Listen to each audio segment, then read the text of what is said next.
Hi, my name is Matthew Gleason.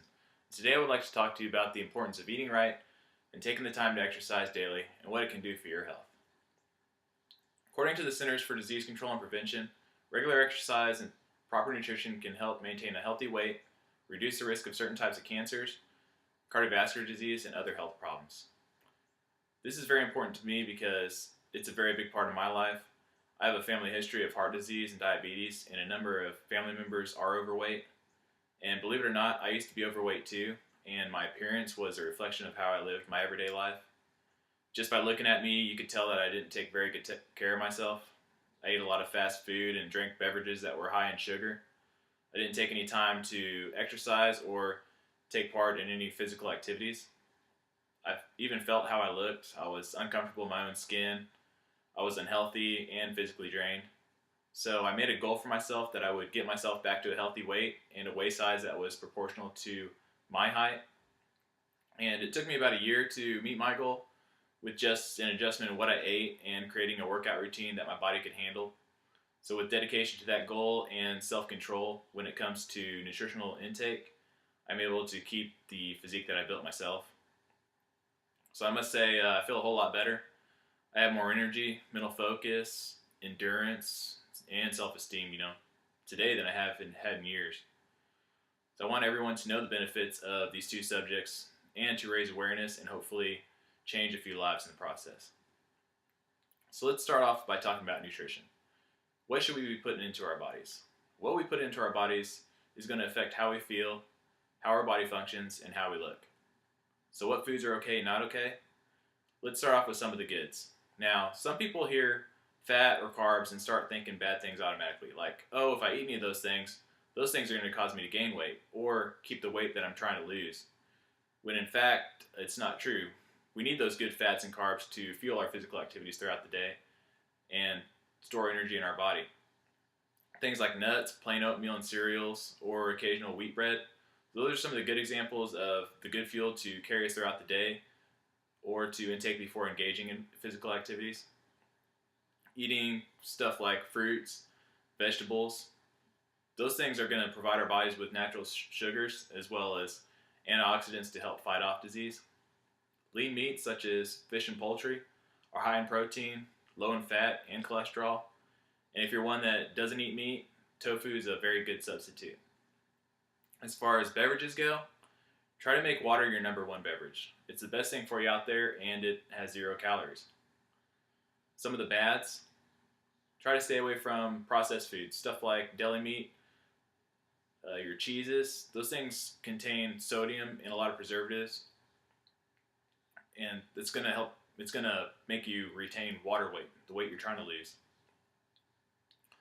Foods and drinks that contain a lot of sugar, like donuts, cakes, soda, alcoholic beverages, those things can lead to problems like diabetes, organ damage, and it even determines how your skin and hair is, how healthy it is.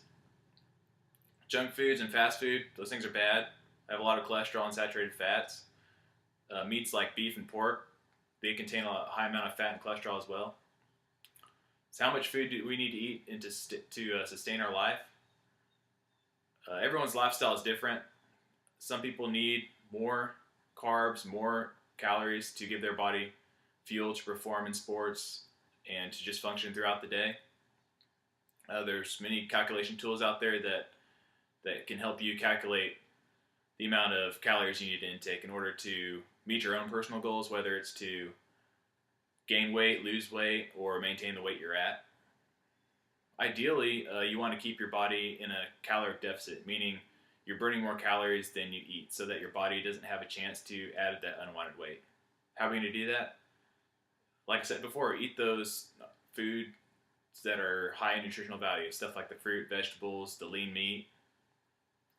Don't eat to get full. Space it out. Eat smaller meals, like eat 5 or 6 meals a day with limited portions. Having a protein portion the size of your fist with a good carbohydrate as a side is an ideal meal plan. Also, weighing portions can help you control portion sizes. Drinking a good amount of water is going to help you stay hydrated throughout the day, and it's going to offset any cravings that you might have because Sometimes your body thinks it's hungry when it's actually just dehydrated. So let's talk about exercise.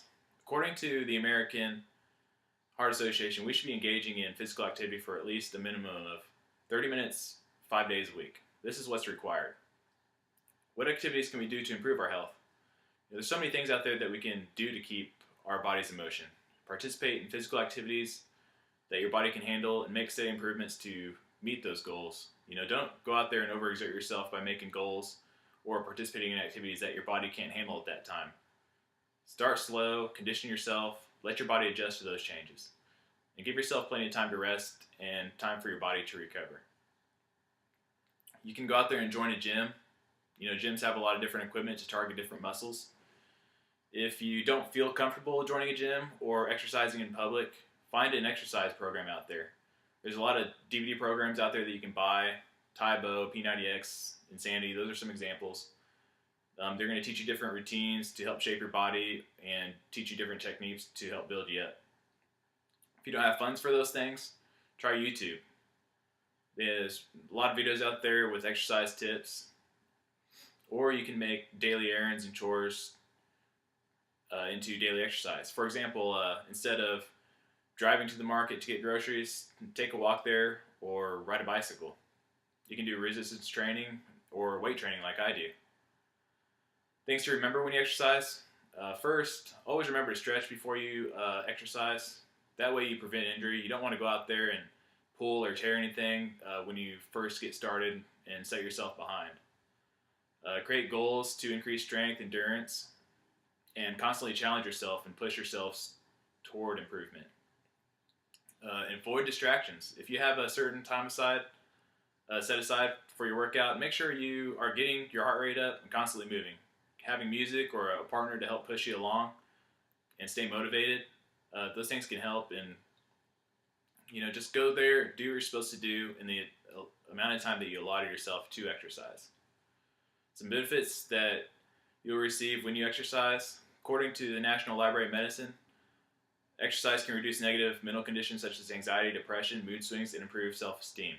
It's going to improve your mental stability, cognitive function, alertness, and it's going to help keep blood circulated and keep plaque from building up in your arteries. So now that you've learned that a combination of both good nutrition and exercise are necessary, just keep in mind what implementing them will do for your health and why it's important. I want to thank you for giving me your time today and listening to what I have to say. I hope you've learned something useful, and if you have any questions, please don't hesitate to ask. And please comment. I'd like to hear some feedback. Thank you.